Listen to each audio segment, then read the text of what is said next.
ನೋಡಿ ವೀಕ್ಷಕರೇ, ನಾಳೆ ನೀವು ಪ್ರಥಮ ಕಾಲದಲ್ಲಿ ಎದ್ದೇಳಬೇಕು.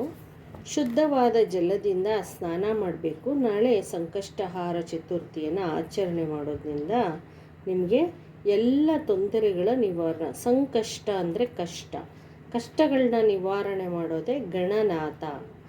ಏನು ಮಾಡಬೇಕು? ನೀವು ಶುಚಿಭೂತರಾಗಿ ಹಣೆಗೆ ವಿಭೂತಿಯನ್ನು ಹಚ್ಕೋಬೇಕು. ಮತ್ತು ನಿತ್ಯ ಕರ್ಮಗಳನ್ನೆಲ್ಲ ತೀರಿಸ್ಕೊಂಡು ಸ್ನಾನ ಮಾಡಿ ನೀವು ವಿಭೂತಿ ಹಚ್ಕೊಬೇಕು. ಪರಿಶುದ್ಧವಾದ ಒಂದು ಬಟ್ಟೆಯನ್ನು ಧರಿಸ್ಬೇಕು. ನೀವು ಬಟ್ಟೆಯನ್ನು ಧರಿಸಿ ಏನು ಮಾಡಬೇಕು? ನಾನು ಒಂದು ಮಂತ್ರ ಹೇಳ್ಕೊಡ್ತೀನಿ ನಿಮಗೆ. ತುಂಬ ಬೀಜಾಕ್ಷರಿ ಮಂತ್ರ, ಶಕ್ತಿಶಾಲಿ ಮಂತ್ರ. ಇದನ್ನು ಧ್ಯಾನ ಮಾಡಬೇಕು. ನೀವು ಧ್ಯಾನ ಮಾಡೋದ್ರಿಂದ ಅಂದರೆ ಯಾರೂ ನೀವು ಯಾರ ಜೊತೆ ಮಾತಾಡಿಕೊಂಡು ಧ್ಯಾನ ಮಾಡಬಾರ್ದು, ಮತ್ತು ಯಾರೂ ನೋಡಬಾರ್ದು. ಆ ರೀತಿ ನೀವು ಮಂತ್ರವನ್ನು ಧ್ಯಾನ ಮಾಡಬೇಕು. ನೀವು ಧೂಪ, ದೀಪ, ನೈವೇದ್ಯ ಹಾಗೂ ಪೂಜೆ ಇಷ್ಟನ್ನು ಸ್ವಾಮಿ ಗಣನಾಥನಿಗೆ ನೀವು ದೀಪ ನೈವೇದ್ಯ ಎಲ್ಲ ಮಾಡಿ ನಂತರ ನೀವು ಪಠಿಸೋದಕ್ಕೆ ಸ್ಟಾರ್ಟ್ ಮಾಡಬೇಕು. ಭಕ್ತಿಯಿಂದ ಜಪ ಮಾಡಬೇಕು. ಇದು ಮೂಲ ಮಂತ್ರ. ಭಕ್ತಿಯಿಂದ ನೈವೇದ್ಯ ಎಲ್ಲ ಸಮರ್ಪಣೆ ಮಾಡಿ ಭಕ್ತಿಯಿಂದ ಜಪಿಸಬೇಕು. ಗಣನಾಥನ ಉಪಾಸಕರು ಎಲ್ಲ ಹೀಗೆ ಮಾಡೋದು. ಅದರಿಂದ ಫಸ್ಟು ನೀವು ಎಲ್ಲದಕ್ಕೂ ಮುಂಚೆ ಏನು ಮಾಡಬೇಕು? ಗಣನಾಥನ ಸ್ತುತಿನ ಪಠಿಸ್ಬೇಕು. ಮೊದಲಿಗೆ ಒಂದು ಸ್ತುತಿ ಹೇಳ್ತೀನಿ ನೋಡಿ. ಗಣನಾಥಂ ಸುರಿಷ್ಟಂ ಸರ್ವದೋಷ ನಿವಾರಕಂ ವಾರಣ್ಯಸ್ಯ ಮಮ ಪುತ್ರಂ ವಂದೇ ವಿಘ್ನನಾಯಕಂ ಏಕದಂತಂ ಚಿದಾನಂದಂ ಲಂಬೋಕರ್ಣಂ ಚತುರ್ಭುಜಂ ತಪ್ತಕಂಚನ ಸಂಕರ್ಷಂ ವಂದೇ ವಿನಾಯಕಂ ಪುನಂ ಗಭಾರಣಂ ಪೂಜ್ಯಂ ಭಕ್ತಭೀಷ್ಟಂ ಪ್ರದಾಯಕಂ ಪಾಶೋಂಕುಶಧಾರಂ ಭವ್ಯ ವಂದೇ ವಿಘ್ನ ವಿನಾಯಕಂ. ಈ ಒಂದು ಸ್ತುತಿನ ಫಸ್ಟ್ ಮೊದಲಿಗೆ ನೀವು ಪಠಿಸಬೇಕು. ಇದೊಂದು ಸಣ್ಣದೊಂದು ಚಿಕ್ಕದು ಸ್ತುತಿ ಇದು. ಇದರ ನಂತರ ನೀವು ದೇವರಿಗೆ ಸ್ತುತಿಸಿ ಅಕ್ಷತೆ ಅರ್ಪಣೆ ಮಾಡಿ ಸಂಕಲ್ಪ ಮಾಡಿಕೊಂಡು ಕೈಯಲ್ಲಿ ಅಕ್ಷತೆ ಹಿಡ್ಕೊಂಡು ಸಂಕಲ್ಪ ಮಾಡಿಕೊಂಡು ನೀವು ಸ್ತುತಿನ ಪಠನೆ ಮಾಡಿದ ನಂತರ ನೀವು ನಾನೀಗ ಹೇಳ್ಕೊಡೋ ಅಂಥ ಮೂಲ ಮಂತ್ರನ ನೀವು ಪಠನೆ ಮಾಡಬೇಕು. ಯಾರೂ ನೋಡಬಾರ್ದು, ಹಾಗೂ ಯಾರ ಜೊತೆನೂ ಮಾತಾಡಿಕೊಂಡು ಪಠನೆ ಮಾಡೋದೆಲ್ಲ ಮಾಡಬಾರ್ದು. ಇದು ಒಂಟಿಯಾಗಿ ಏಕಾಂತದಲ್ಲಿ ಮಾಡುವಂಥದ್ದು ಇದು. ಮತ್ತು ನಿಮ್ಮ ಏನೇ ಇಚ್ಛೆಗಳು ಇದ್ದರೂ ಈಡೇರುತ್ತೆ. ಮತ್ತು ನಾನು ಹಿಂದಿನ ವಿಡಿಯೋಲಿ ಹೇಳಿರೋ ಥರ ಎಲ್ಲ ಒಂದು ನಿಮ್ಗೆ ಏನಾಗಬೇಕು ಅಂದ್ಕೊಂಡಿರ್ತೀರೋ ಅದನ್ನೆಲ್ಲ ನೆರವೇರಿಸೋದು ಮಹಾಗಣಪ, ವಿಘ್ನ ನಿವಾರಕ ಮಹಾಗಣಪ, ಪಾರ್ವತಿ ನಂದನ ಮಹಾಗಣಪನೇ ಎಲ್ಲ ವಿಘ್ನಗಳನ್ನ ನಿವಾರಿಸೋದು.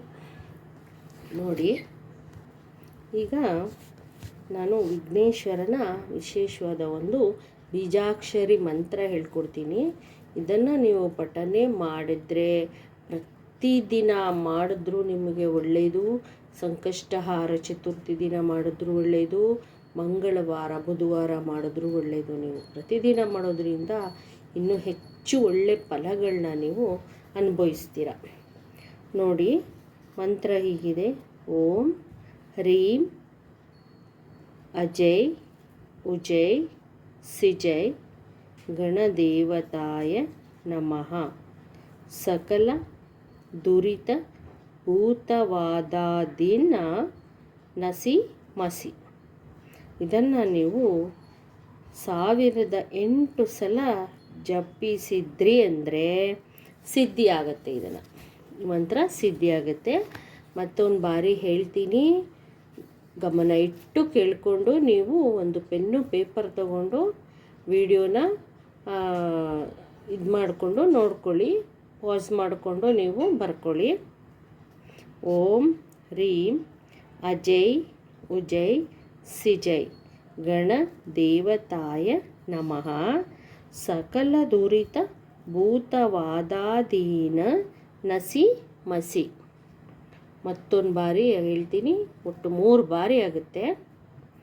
ಓಂ ಹ್ರೀಂ ಅಜೈ ಉಜೈ ಸಿಜೈ ಗಣದೇವತಾಯ ನಮಃ. ಸಕಲ ದುರಿತ ಭೂತವಾದಾದಿನ ನಸಿ ಮಸಿ. ನೋಡಿ, ಇದನ್ನು 1008 ಸಲ ಜಪಿಸ್ಕೊಂಡು ನೀವು ಸಿದ್ಧಿ ಮಾಡ್ಕೋಬೇಕು. ವಿಶೇಷವಾಗಿ ಮಡಿಯಿಂದ ಕೂತು ಸ್ನಾನ ಎಲ್ಲ ಮಾಡಿಕೊಂಡು ಮಡಿ ಬಟ್ಟೆ ಉಟ್ಕೊಂಡು ನೀವು ಯಾರು ನೋಡದೇ ಇರೋ ಥರ ಇದನ್ನು ಜಪ ಮಾಡಬೇಕು. ಮತ್ತು ಯಾರ ಜೊತೆನೂ ಮಾತಾಡಬಾರ್ದು.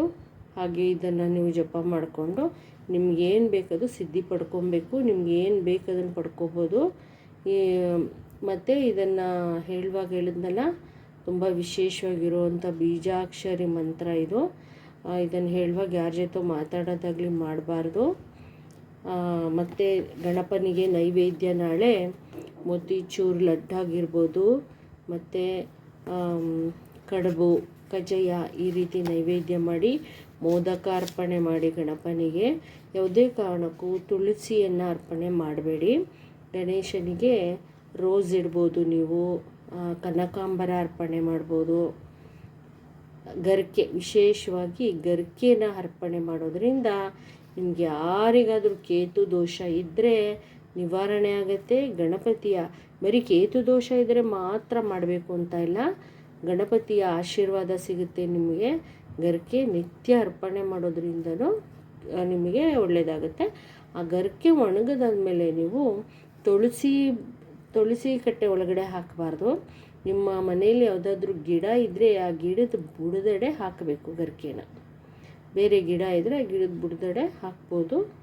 ವಿಶೇಷವಾಗಿರುವಂಥದ್ದಲ್ಲ ಪೂಜೆದು. ಅಲ್ಲಿ ಇಲ್ಲಿ ಎಸಿಬಾರ್ದು ಅದನ್ನು, ಅಲ್ಲಿ ಇಲ್ಲಿ ಚೆಲ್ಲಾಡೋದು ಬಿಸಾಡಬಾರ್ದು ಅದನ್ನು. ಅದು ಯಾವಾಗಲೂ ನಿಮ್ಮ ಮನೆಯ ಒಂದು ಪಾಟಿನ ಬುಡದೊಳಗಡೆ ಹಾಕಬೇಕು.